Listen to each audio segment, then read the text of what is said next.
Hello students, welcome to another video in pharmaceutical inorganic and analytical chemistry।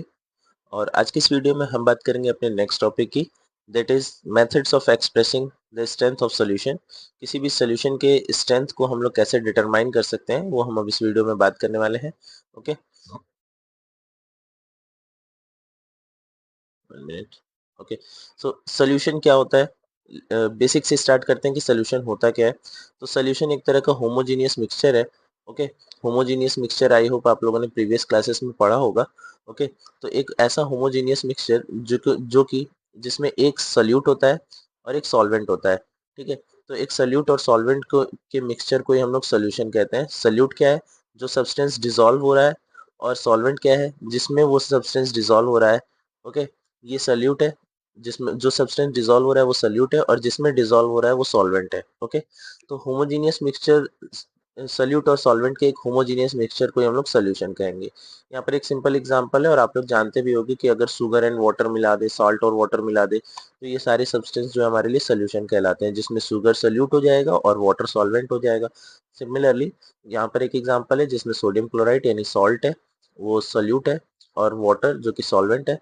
तो solute और solvent को मिलाने से हमारा एक फाइनल सॉल्यूशन जो रिजल्टिंग होमोजेनियस मिक्सचर बन के आता है उसे हम लोग सॉल्यूशन कहते हैं। ठीक है, और ये बेसिक आप लोगों ने प्रीवियस क्लासेस में भी पढ़ा होगा। Okay, now the amount of solute present in a particular quantity of solution, किसी भी सोल्यूशन में कितना अमाउंट में सोल्यूट प्रेजेंट है, ये डिटरमाइन करता है कि उसमें कितना कंसंट्रेशन है, उस सोल्यूशन का कंसंट्रेशन क्या है। ओके, और इसी कंसंट्रेशन को ही हम लोग स्ट्रेंथ बोलते हैं।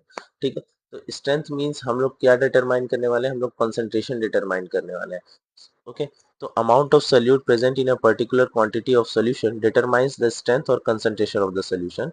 ओके, अमाउंट ऑफ सोल्यूट किसी सोल्यूशन में कितना प्रेजेंट है, इसी से हम लोग उसकी स्ट्रेंथ को डिटरमाइन करते हैं, एनालाइज करते हैं। So in pharmaceutical science the accurate expression of solution strength is extremely important. Pharmaceutical science में हमें सोल्यूशन का स्ट्रेंथ डिटरमाइन करना बहुत ज़्यादा ज़रूरी है, because of therapeutic effect, because of safety, because of stability, because of analytical result. इन सभी चीज़ों के लिए हमें सोल्यूशन का स्ट्रेंथ डिटरमाइन करना ज़रूरी है। ओके, और एक सोल्यूशन का स्ट्रेंथ जो है वो बहुत सारे तरीकों से डिटरमाइन किया जा सकता है, like percentage strength, molarity, molality, normality, formality, mole fraction, ratio strength, parts per billion, millimoles and milli equivalents. इन सभी मेथड्स की मदद से हम लोग किसी भी सोल्यूशन का स्ट्रेंथ डिटरमाइन कर सकते हैं। Okay, so one by one हम इन सभी मेथड्स को कवर अप करेंगे। सबसे पहले है हमारा परसेंटेज स्ट्रेंथ। परसेंटेज स्ट्रेंथ में क्या होता है और इसे हम लोग कैसे डिटरमाइन करते हैं। Percentage strength is expresses the amount of solute present in 100 part of the final solution, यानी कि जो फाइनल सोल्यूशन है उसके 100 पार्ट में कितने अमाउंट में सोल्यूट प्रेजेंट है, ये हम लोग परसेंटेज स्ट्रेंथ से डिटरमाइन करते हैं। और परसेंटेज स्ट्रेंथ हम लोग तीन तरह से डिटरमाइन कर सकते हैं, based on weight and volume. Okay, weight और वॉल्यूम पे बेस्ड हम लोग थ्री अलग अलग मेथड से परसेंटेज स्ट्रेंथ डिटरमाइन कर सकते हैं। First is percentage wait. अगर वेट सोल्यूट का पता हो और वेट हमें पूरे टोटल सॉल्यूशन का पता हो तो हम लोग wait in wait percentage determine कर सकते हैं। वेट इन वॉल्यूम डिटरमाइन कर सकते हैं, volume in volume percentage determine कर सकते हैं, जिसको हम लोग परसेंटेज डब्ल्यू अपॉन डब्ल्यू से एब्रीविएट करते हैं। इसको हम लोग परसेंटेज डब्ल्यू अपॉन वी से एब्रीविएट करते हैं, और इसको हम लोग परसेंटेज वी अपॉन वी से एब्रीविएट करते हैं। सबसे पहला है हमारा percentage weight in weight. Okay, so simple है, percentage weight in a weight represents the weight of solute, ये हमें वेट ऑफ सोल्यूट बताता है इन 100 gram of final solution. Final solution के 100 ग्राम में कितना वेट ऑफ सोल्यूट अवेलेबल है, ये हमें बताता है percentage weight in weight. Okay, और इसके लिए फॉर्मूला है percentage W upon W equals to the weight of solute upon the weight of solution into 100। Okay, weight of solute तो आपको क्वेश्चन में गिवन होगा, और वेट ऑफ सोल्यूशन आपको सोल्यूट और सॉल्वेंट को ऐड करके निकालना पड़ेगा। So total weight of solution is equals to weight of solute and weight of solvent, यानी वेट ऑफ सोल्यूट और सॉल्वेंट ऐड कर देंगे तो हमें टोटल वेट ऑफ सोल्यूशन पता चल जाएगा, और ये हम इससे आसानी से डिटरमाइन कर सकते हैं वेट बाय वेट परसेंटेज। यहाँ पर एक एग्जांपल है, उसे भी देख लेते हैं। लाइक अगर 10 gram sodium chloride 90 gram water में डिजोल्व है, तो ये जो सोडियम है, सोडियम क्लोराइड है, ये सोल्यूट है। ओके, तो हमें पहला वाला तो दिया हुआ है, वेट ऑफ सोल्यूट गिवन है, वेट ऑफ सोल्यूशन नहीं गिवन है, तो हम क्या करेंगे, इस 90 ग्राम वाटर को इस सोल्यूट और सॉल्वेंट को ऐड कर देंगे, तो हमें वेट ऑफ सोल्यूशन पता चल जाएगा। हमारा वेट ऑफ सोल्यूशन 100 ग्राम है। ओके, तो 100 ग्राम जो हमारा वेट ऑफ सोल्यूशन आ गया, तो हमारा solute weight and solution weight into 100 कर देंगे, 100 से 100 कैंसिल हो जाएगा, तो हमारा आंसर कितना आ जाएगा, 10, यानी 10% वेट बाय वेट ये सोल्यूशन का स्ट्रेंथ है। ठीक है, यहाँ पर लिखा भी हुआ है, दस the 10% weight by weight solution contain the 10 gram of solute in every 100 gram of final solution, यानी कि अगर 100 ग्राम फाइनल सोल्यूशन है तो उसमें 10 ग्राम हमारा सोल्यूट प्रेजेंट है। ठीक है, नेक्स्ट है हमारा percentage weight in volume. Weight in volume कैसे डिटरमाइन करेंगे, the percentage weight in volume represent the weight of solute in grams in 100 ml of final solution. उसमें हमारा 100 ग्राम ऑफ फाइनल सोल्यूशन था और इसमें 100 ml ऑफ फाइनल सोल्यूशन है, और हमारा सोल्यूट इसमें अभी भी ग्राम में ही है। ठीक है, तो फॉर्मूला में बस हमारा डिनोमिनेटर बदल जाएगा, wait of solute in grams upon volume of solution in millilitres into 100। ठीक है, और वॉल्यूम ऑफ सोल्यूशन हम लोग निकाल लेंगे या आइदर हमें दिया होगा। ठीक है, 5% solution contains 5 gram of solute, यहाँ दे रहा है कि 5%, यहाँ पर पहले से ही परसेंटेज स्ट्रेंथ दी हुई है और 5 ग्राम उसमें सोल्यूट है, तो बताना है कि sufficient solvent to make a final volume of exact 100 ml। हम कितना सॉल्वेंट ऐड करें, यहाँ पर अमाउंट ऑफ सॉल्वेंट पूछ रहा है, कितना सॉल्वेंट हम लोग ऐड करें कि हमारा जो एग्जैक्ट वॉल्यूम है वो 100 ml का हो। Okay, to calculate the amount of glucose required, let's let's suppose जो हमारा सोल्यूट है वो ग्लूकोज है। ठीक है, to calculate the amount of glucose required to prepare 500 ml of 5% volume of solution। okay, so 5 ग्राम जो है वो 100 ml में डिसॉल्व है। ओके, तो x ग्राम हमें 500 ml के लिए लगेगा। ठीक है, तो क्योंकि 5% है तो 5 ग्राम हम मान लेंगे कि 100 ml में डिसॉल्व है।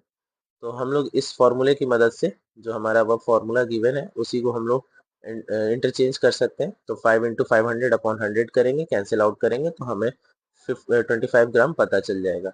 सो यहाँ पर 25 ग्राम ग्लूकोज रिक्वायर्ड होगा to make the 5% solution in 500 ml। Okay, so आप इसको सिंपली समझ पा रहे होगे कि अगर हम लोग 5 ग्राम ऐड कर रहे हैं 100 ml में तो भी हमारा 5% सोल्यूशन है, और अगर हम लोग 25 ग्राम ऐड कर रहे हैं 500 ml में 500 ml में तो भी हमारा 5% सोल्यूशन है। ओके, तो इस तरह से हम डिपेंड करता है कि कितना हमने सॉल्वेंट लिया है, हम उतना अमाउंट में सोल्यूट डिसॉल्व करेंगे और हमारा सोल्यूशन रिक्वायर्ड स्ट्रेंथ में बन जाएगा। ओके, सो नेक्स्ट पे मूव करते हैं, percentage volume in volume. Percentage volume in volume represent the volume of liquid solute. हमारा सोल्यूट क्या है, लिक्विड होगा। Okay, in 100 ml of final solution, यानी कि final solution 100 ml of final solution में जितना लिक्विड सोल्यूट हमारा प्रेजेंट है वो हमारा volume in volume percentage strength बताता है। सो इसके लिए भी फॉर्मूला सिंपल है, volume of solute upon volume of solution. Volume of solution हम लोग सोल्यूट और सॉल्वेंट को ही ऐड करके कैलकुलेट कर लेंगे। Like 70% volume by volume alcohol solution contained a volume 70 ml of alcohol in sufficient solvent to make a final volume of exact 100 ml। अगर एक 70% volume by volume solution है तो उसमें 70 ml 100 ml में dissolve है। तो एक कैलकुलेशन है, इसे भी देख लेते हैं। Calculate the volume of alcohol required for 500 ml of 70% volume. तो 500 ml में 70% अगर वॉल्यूम बनाना होगा तो हमें कितना रिक्वायरमेंट होगी। ठीक है, तो अब ऑब्वियस सी बात है इसका 5 टाइम्स हो जाएगा, बट एक बार चेक कर लेते हैं क्या होगा कि हम 70 से 500 ml को मल्टीप्लाई करेंगे और 100 से डिवाइड कर देंगे, तो इसको कैंसिल आउट कर सकते हैं और चीज़ों को सॉल्व करने के बाद हमारा आंसर आएगा 350 ml। यानी कि अगर हम लोग 70 ml 100 ml में डिसॉल्व कर रहे हैं तो भी हमारा सोल्यूशन जो है 70% है, और अगर 350 ml 500 ml में डिसॉल्व कर रहे हैं तो भी हमारा सोल्यूशन जो है वो 70% है। ठीक है, तो 70% सोल्यूशन बनाने के लिए हमें 350 ml ऑफ अल्कोहल रिक्वायर्ड होगा, जो कि हम 500 ml में डिसॉल्व करेंगे। ओके, नेक्स्ट है हमारा मोलैरिटी। मोलैरिटी परसेंटेज स्ट्रेंथ से थोड़ा सा डिफरेंट है, और ये इससे हम लोग डिटरमाइन करते हैं कि कितने मोल्स ऑफ सोल्यूट हमारे प्रेजेंट है in 1 litre of solution. Okay, so molarity is defined as the number of moles of solute. Moles of solute अभी क्या होता है ये आपको बताएंगे, ठीक है। Number of moles of solute present in 1 litre of the final solution, यानी कि जो फाइनल सोल्यूशन 1 लीटर का होगा, 1000 ml का होगा, उसमें जितने नंबर ऑफ मोल डिजोल्व होंगे वो हमारा मोलैरिटी इंडिकेट करता है। मोलैरिटी को हम लोग कैपिटल M से रिप्रेजेंट करते हैं। Okay, so a 1 mole solution contains 1 mole of solute in sufficient solvent to make a finite volume of 1 liter। यानी कि 1 लीटर के फाइनल वॉल्यूम में अगर 1 मोल कोई सोल्यूट प्रेजेंट है तो उसे हम लोग 1 मोलर सोल्यूशन कहेंगे। ओके, सो द इसका मोलैरिटी का फॉर्मूला यहाँ पर दिया हुआ है, the number of moles of solute upon the volume of solution in litres. ये याद रखेंगे, वॉल्यूम ऑफ सोल्यूशन हमें लीटर में ही रखना है और उसमें जितने number of moles solute dissolve होंगे उसके बेसिस पे हम कैलकुलेट करेंगे कि उसकी मोलैरिटी कितनी है। ओके, नंबर ऑफ मोल्स को कैलकुलेट करने के लिए हम wait of solute upon weight of molecular weight लगा सकते हैं। सोल्यूट का गिवन वेट उसके मॉलिक्यूलर वेट से डिवाइड कर देंगे तो हमें पता चल जाएगा कि मोल्स कितने हैं। ओके, अगर इसी फॉर्मूले को हम मॉडिफाई करें तो हमें mole weight, weight of solute upon molecular weight into 1000 upon volume, ये हमें एक नया फॉर्मूला मिलकर आ जाएगा जो कि मोलैरिटी कैलकुलेट करने के लिए यूजफुल है।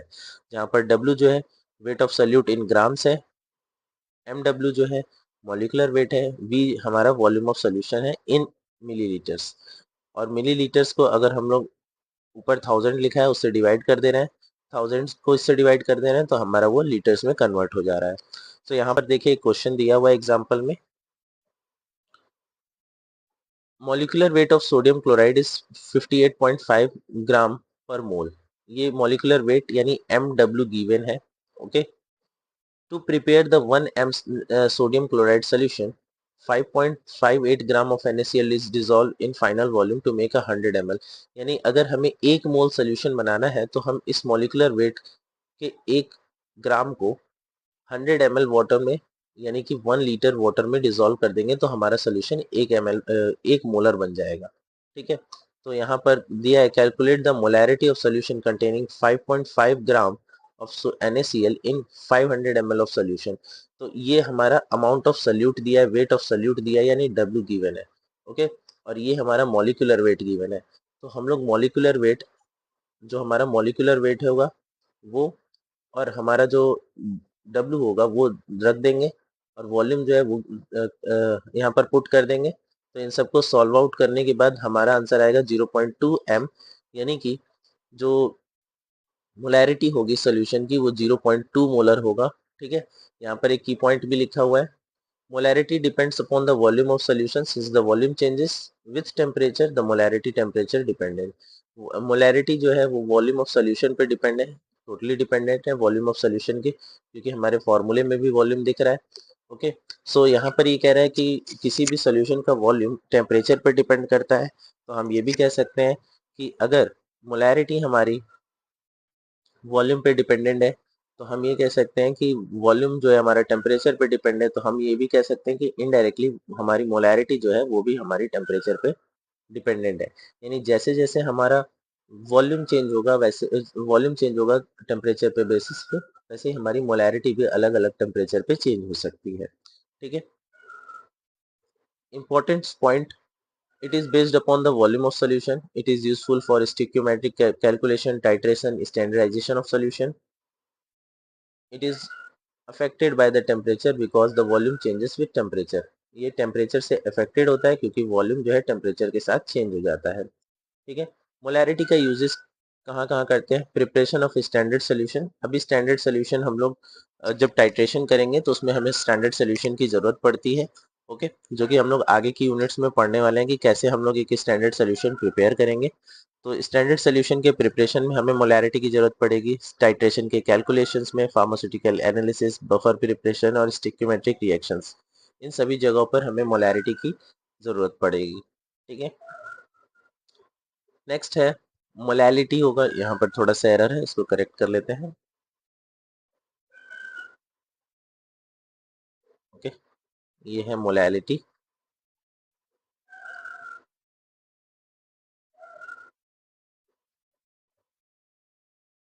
सो molality is defined as the number of moles of solute in 1 kilogram. वहां पर 1 ml था, यहाँ ध्यान देंगे कि 1 किलोग्राम में जितने मोल्स ऑफ सल्यूट डिजोल्व है, number of moles of salute dissolve है, वो डिटरमाइन करता है कि हमारी मोलैलिटी सोल्यूशन की क्या होगी। इसे हम लोग स्मॉल m से रिप्रेजेंट करते हैं, ठीक है। सो अ 1 molal solution contain 1 mole of solute dissolved in 1 kilogram of solvent। यानी 1 किलोग्राम सॉल्वेंट में अगर 1 मोल सल्यूट का डिजोल्व है तो हम उसे 1 मोलल सोल्यूशन बोलेंगे, और इसे हम लोग 1 स्मॉल m से इंडिकेट करेंगे, ठीक है। फॉर्मूला हमारा गिवन है, small m equals to number of moles of solute upon the weight of solvent in kilogram.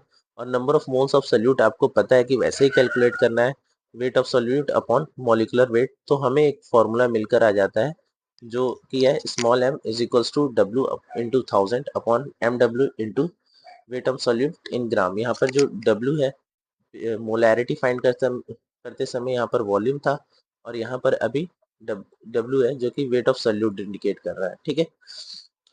So the molality is based on the mass of solvent, hence it is independent of temperature. Molality जो है वो mass of solvent पे depend नहीं करता है, इसीलिए temperature पे भी डिपेंड नहीं करता है, ठीक है।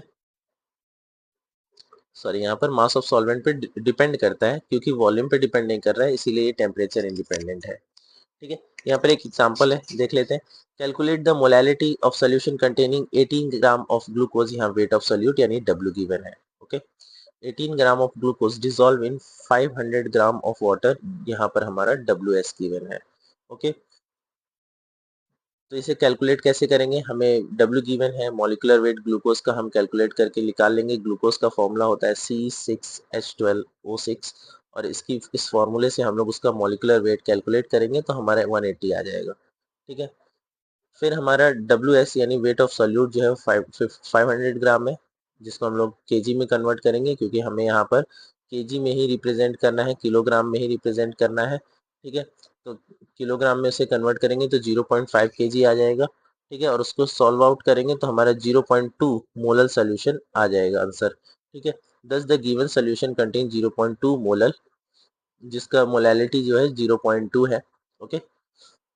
सो इस वीडियो को यहीं पर ओवर करते हैं, और नेक्स्ट वीडियो में हम लोग कवर करेंगे आगे के अपने topic, that is normality and आगे के जो भी हमारे हैं पार्ट्स पर million and so on. So thanks students, thanks for watching this video.